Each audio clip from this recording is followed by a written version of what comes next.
I got a script now.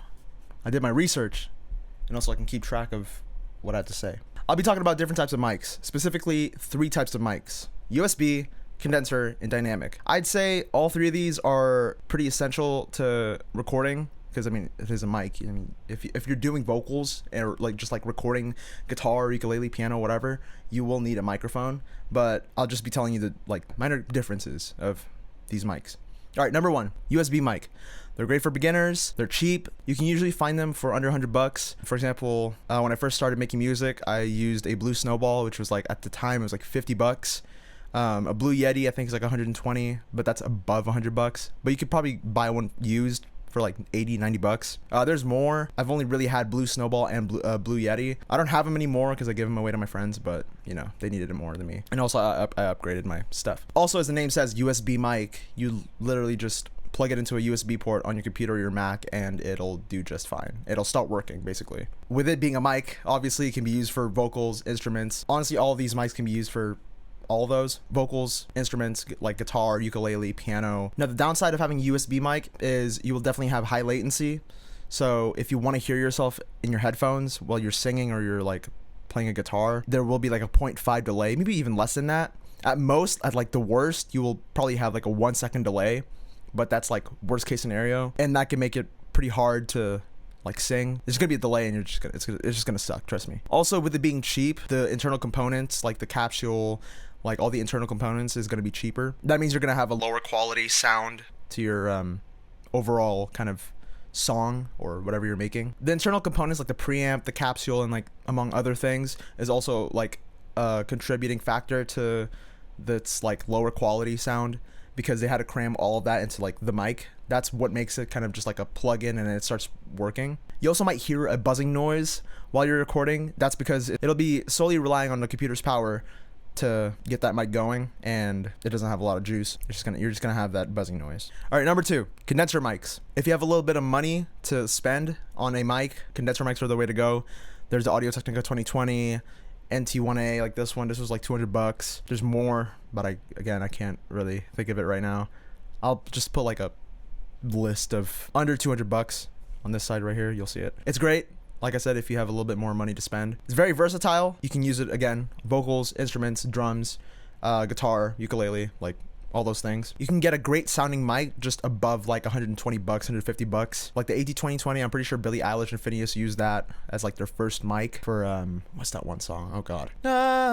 I've been watching you sometime. Ocean Eyes. That's it. I'm pretty sure they used that mic. Now, it is going to be higher quality sounding just because they didn't have to cram like the preamps and like these other internal components that would be in an audio interface. Also, real quick, the condenser mic and the next mic that I'm going to be talking about will require an audio interface, so just keep that in mind. It is going to be higher quality sounding because they didn't have to cram like preamps and like all those other stuff into the mic. It's solely just the capsule and expensive internal components. A condenser mic will also capture like really minute details when you're singing or like just like in different instruments. It's very sensitive. So it's very good for like studio vocals and, like I said, guitar or just any instrument. Now, the downsides of a condenser microphone is that it'll cost more just because they, like I said, use higher quality components into the mic itself. You're also kind of paying for the brand. And like I said earlier, it does require an audio interface. So you will have to spend like another $100 for that audio interface. Another very important thing is that it's fairly fragile. Probably a small drop won't hurt it too much, but like a decent drop it'll kill it. Now, it's great for studio vocals, like I said, because of the sensitivity of the mic, but it's not great for live performances. Because of its sensitivity, it'll feed back in a live performance, and it's not going to be a great time. All right, last one. You probably know what I'm going to be talking about. Dynamic mics. Shure SM57, SM58, SM7B, like all those. Sennheisers.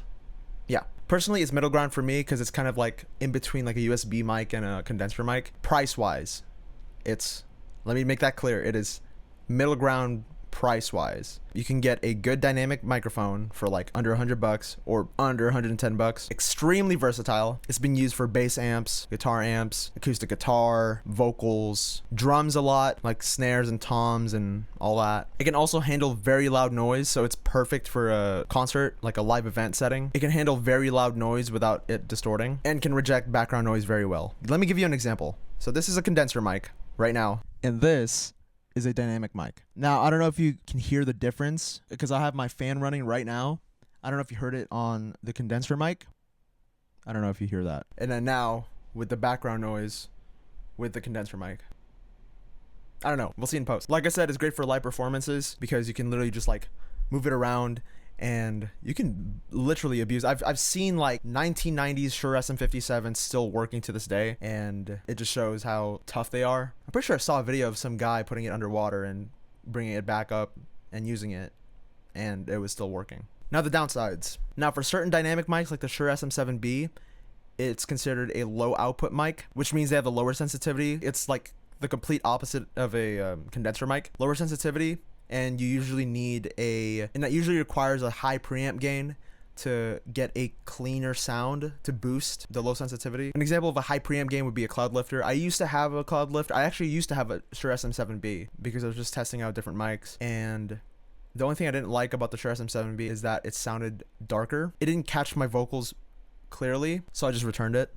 And I also had a Cloud Lifter at that time, which, I mean, it worked. And like I said, a high preamp gain will give you a clean boost in gain. I think I'm pretty sure the Cloud Lifter gives you like an additional 25 decibels of gain, like clean gain. Because it basically, if you didn't have the Cloud Lifter, you would have to crank your audio interface gain all the way up, and that would introduce some background hissing, I think, from just like the internal noise of the dynamic mic. Though in recent years, I have seen Shure put built-in high preamp gains into their like Shure SM7Bs and stuff, but then again, it's also expensive. That's pretty much it. Those three mics: USB mic, condenser, and dynamic. Now personally, what would I recommend? I would recommend a condenser mic. I feel like USB mics, they're just meant for like streaming, recording, just like recording regular old videos. But I think a condenser mic is a good investment just because when you do get a condenser mic, you immediately just get that high quality sound. Not immediately. You don't get that immediate high quality sound. You have more space to work with a condenser mic than a USB mic. My recommendation, condenser mic. That's about it.